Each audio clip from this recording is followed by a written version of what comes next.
Cross Plains EMS chief is accused of defrauding taxpayers out of tens of thousands of dollars.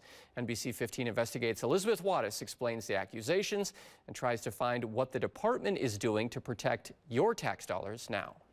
The Dane County District Attorney reviewed the evidence and now accuses former EMS Chief Erica Jensen of lying about time off taken during family leave, which totaled almost $40,000 extra in her pocket.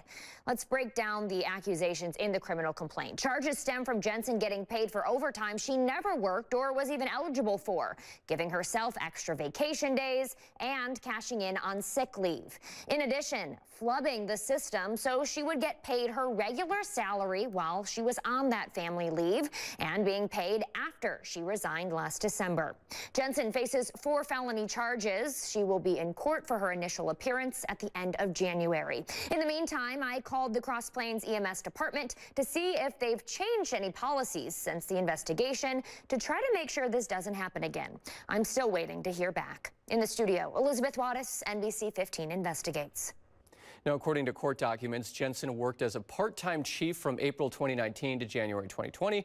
She then took over as the full-time chief and then resigned in December of 2022.